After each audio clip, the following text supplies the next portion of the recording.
It is day 100 of our road trip from Amsterdam to Mongolia. We've driven 14,000 kilometers and we've reached the 17th country, Armenia.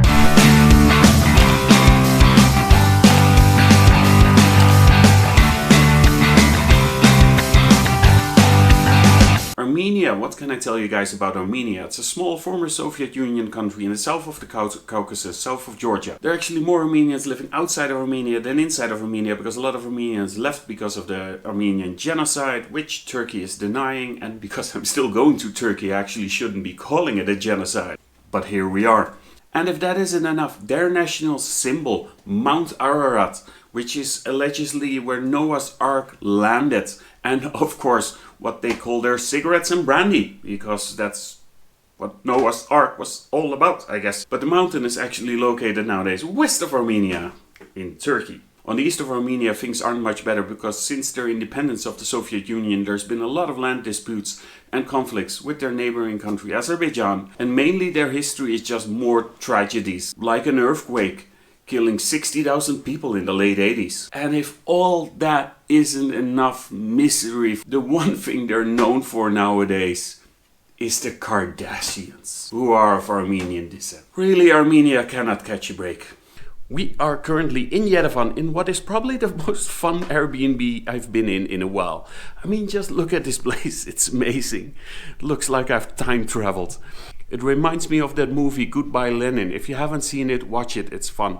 It's a German movie about a guy pretending that the communism hasn't fallen and he's keeping everything in the Soviet style. We were only supposed to be in Armenia for a couple of days. It was going to be a very short visit, just a few days, do the show and off. However, we had to postpone the show. A few days ago, a tragic accident happened very close to where we're staying. There was a big explosion I think it was a fireworks depot. 16 people died, over 60 people got injured. Decided to hold 2 days of national mourning. Unfortunately, my show was on one of those days. And I really thought it wasn't okay to go on with the show. So we had to postpone it last minute and find a new date, which was a bit tricky, so we have a few extra days before the show is. Which is good as well, because it gives us the time to explore Armenia at least a little bit. And Armenia is quite nice, but also different from Georgia. The main difference you notice is the Soviet heritage is still way more present here. You see a lot of Soviet-style buildings, derelict and abandoned buildings as well. And a lot of Ladas on the road, a lot of Ladas. But it is a gorgeous country, it's mostly covered in mountains. But just like Georgia, they also have a lot of old nice churches and monasteries, old forts, even some very cool old temples. In Yerevan, here in the city, it is blistering hot. It's 40 degrees. Apparently Yerevan is like 50 meters from the sun, who knew? So we also decided to go up in the mountains to find a bit cooler space.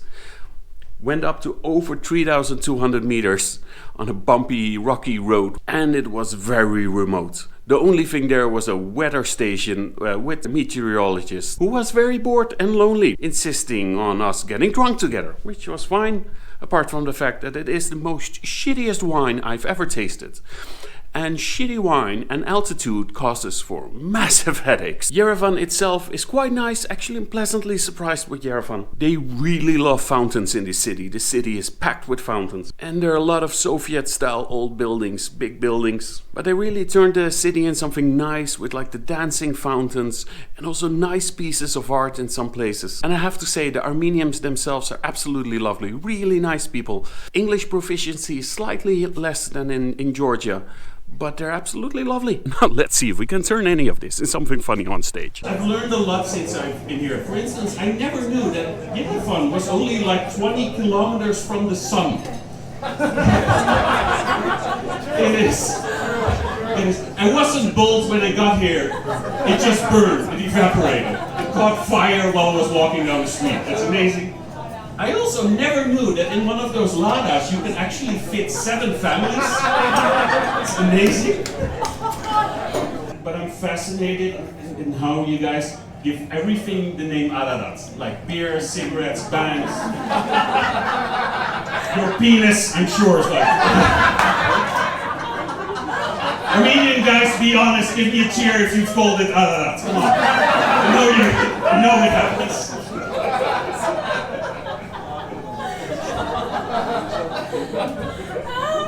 It would be sad if you're like a Armenian guy and go to your chick, well, why did you come climb Mount Ladas? And then she fucks off to Turkey, which is... sorry. I know it's a sensitive subject. From the Dutch person perspective, because we have like this park with Efteling with roller coasters in the Netherlands. It's 30 euros to get in. Here you pay €1.50 to the cab driver, same experience. It's amazing. You're also in the back there like, amazing. Best value for money. I don't even need to go anywhere, just take it around the block a few times. Great. Now let's get drunk!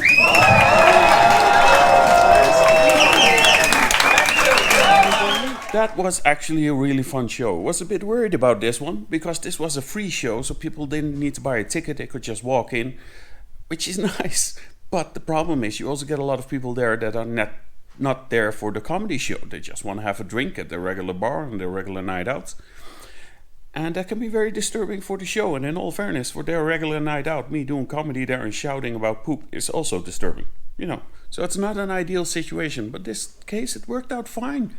Like at least 90%, if not more, were really there for the show. They were really excited, had a really nice energy. There were only a few guys at the bar that were not there for the show, and also their English wasn't that good. So all in all, it was a really good night. And now I'm mega hangover. And we actually have a bit of a problem.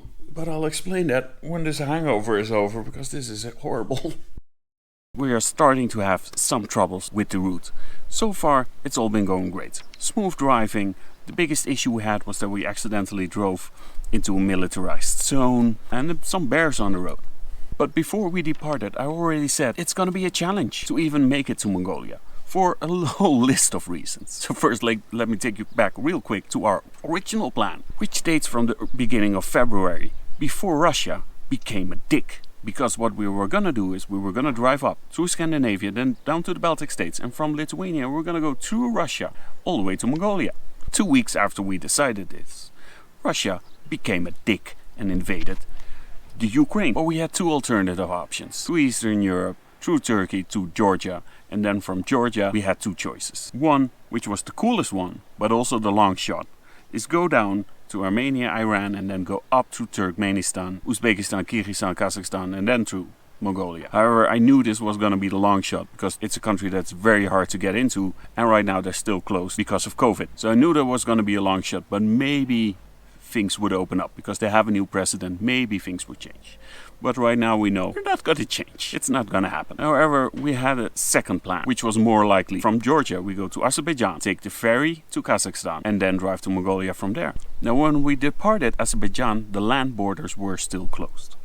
But the expectation was for them to open because there was no reason at all for them to be closed. The country itself is open, you can fly there. They just had a Formula 1 race with a lot of spectators, so there was no reason for it to be closed. However, they have just announced that the land borders are gonna remain closed. So long story short, we are fucked. So we have decided to abandon the idea of reaching Mongolia, at least for this year. We can try again next year, end of the summer, we'll give it another go. This also means we will be back in Europe a bit earlier than expected, but we already have some really cool plans for that period.